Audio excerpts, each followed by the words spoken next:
Assalamualaikum warahmatullahi wabarakatuh. Kembali lagi bersama saya Nabil Mubarok Effendi. Kali ini kita akan belajar tentang strategi membangun budaya organisasi yang menghargai emosi dan nilai-nilai spiritual.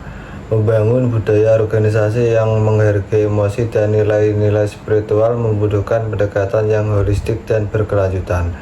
Organisasi harus berkomitmen untuk mengintegrasikan empati, kesadaran diri, dan spiritualitas ke dalam seluruh aspek operasionalnya. Budaya yang mendukung kecerdasan emosional dan spiritual ini tidak hanya berfokus pada hasil bisnis, tetapi juga pada kesejahteraan manusia dan tanggung jawab sosial. Langkah pertama dalam membangun organisasi yang berbasis pada kecerdasan emosional dan spiritual adalah yang pertama, komitmen dan integrasi. Organisasi harus berkomitmen untuk mengintegrasikan empati, kesadaran diri, dan spiritualitas ke dalam seluruh aspek operasionalnya. Yang kedua, pemimpin sebagai penuntut. Pemimpin perusahaan harus menjadi panutan dalam menerapkan nilai-nilai spiritual seperti integritas, keadilan, dan empati dalam kepemimpinan mereka. Yang ketiga yaitu kolaborasi aktif. Karyawan harus diajak untuk berpartisipasi dalam membangun budaya ini melalui kolaborasi aktif dan pelibatan dalam inisiatif perusahaan yang menekan kesejahteraan individu dan tanggung jawab sosial. Yang keempat yaitu pengembangan kecerdasan emosional dan spiritual.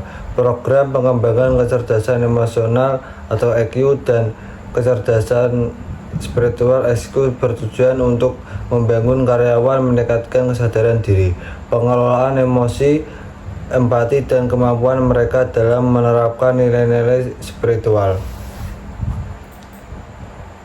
Yang selanjutnya, manfaat dan programnya. Yang pertama, kesadaran diri yang lebih baik. Karyawan yang lebih sadar akan emosi dan nilai-nilai spiritual mereka dapat membuat keputusan yang lebih bijaksana dan etis. Yang kedua, lingkungan kerja yang lebih harmonis. Mereka melalui peningkatan empati dan komunikasi yang lebih baik, konflik di tempat kerja dapat diminimalisir dan kolaborasi dapat ditingkatkan. Yang ketiga, pemimpin yang lebih inspiratif.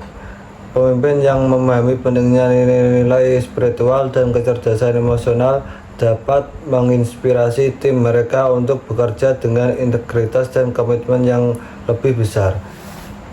Yang selanjutnya, peran HR, pelatihan dan pengembangan. HR dapat mengorganisir pelatihan EQ dan SQ yang dirancang untuk meningkatkan kesadaran diri, pengelolaan emosi, empati, dan penerapan nilai-nilai spiritual. Promosi keseimbangan kerja hidup. HR memainkan peran penting dalam mempromosikan kebijakan yang mendukung keseimbangan antara pekerjaan dan kehidupan pribadi. Mungkin itu dulu. Terima kasih. Wassalamualaikum warahmatullahi wabarakatuh.